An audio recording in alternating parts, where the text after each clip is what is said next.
Bonjour les amis, bonjour à tous. Ah les amis, et ben ce dimanche soir, vous aurez la vidéo lundi matin. Alors ici, repiquage de salade de Batavia Soprane. Alors, je voudrais vous donner un conseil. Alors un conseil d'amis qui fonctionne très bien quand vous repiquez de la salade. Alors vous voyez, je sélectionne là, juste à côté des petites Batavia Soprane. Alors avant tout, j'ai mouillé ma ligne. Vous savez, j'ai mouillé ma ligne pour pouvoir récupérer des petits plants de salade. Alors qui sont un petit peu perturbés quand je fais ça. Voilà. Alors je voulais vous faire voir un truc. Ici j'en ai 4, 5. Alors, comment j'ai fait? Alors, tous les 10 cm, bien sûr, j'ai fait mon petit trou. Voilà, je l'ai bien élargi. Bien élargi comme ça, là, vous voyez. Et puis, bien sûr, dans mon sillon, j'y ai mis un bel arrosoir d'eau.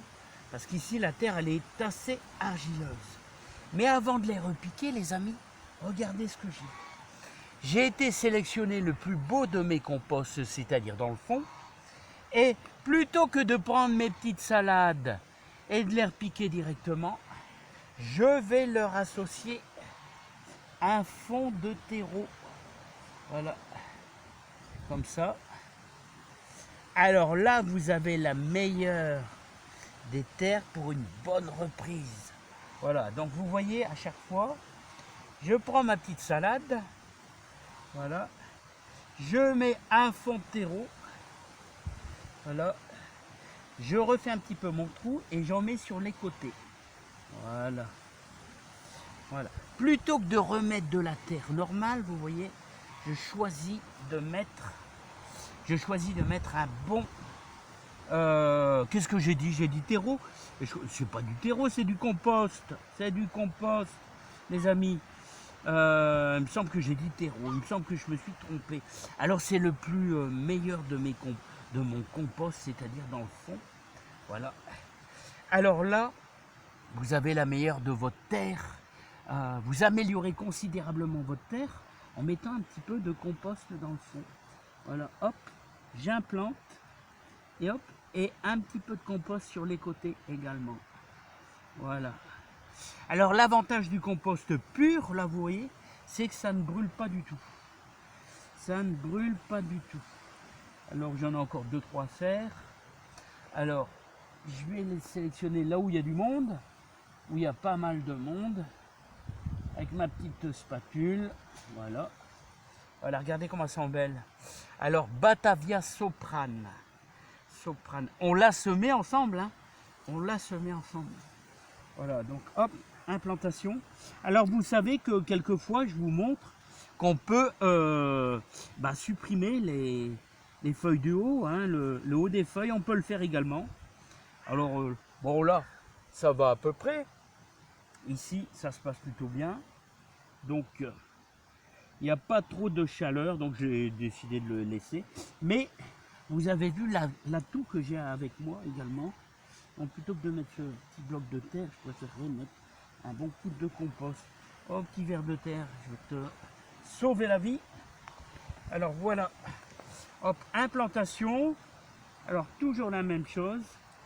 Malheureusement, je ne peux pas vous faire voir, il y a tellement de vent, vous allez avoir un bruit fou quand vous allez, si je vous fais voir vraiment ça de tout près. Alors ensuite, après, je vais rabattre un petit peu ma terre, voilà. Et puis, bien sûr, une fois que vous avez implanté vos petites Batavia, on va procéder à un bon petit mouillage. Et un truc que je vous conseille à faire l'été, les amis, l'été, eh bien c'est le cajot. Voilà, le cajot. Bon là, il m'en reste encore quelques-unes à faire. Encore 2 trous. Alors vous avez compris le principe. Ça vous permet ainsi bien d'améliorer votre reprise au niveau de vos salades en mettant un petit peu de compost dans le trou. Voilà, j'espère que ça vous aidera les amis. En tout cas, ça ce sont nos futures petites salades pour le mois de septembre. Alors vous voyez, comme ici, hop, je vous fais voir malgré le vent, voilà, un petit peu de mon compost et je vais implanter les 2 petites Batavia Soprane. À bientôt les amis, portez-vous bien, plein de bonheur. Vous voyez, il y a un vent de fou ici au nord de Béthune. À bientôt, bye bye. Et bon courage à tous dans le jardin. Vous voyez, même F1 R6, Philippe, il travaille le dimanche. Et oui, même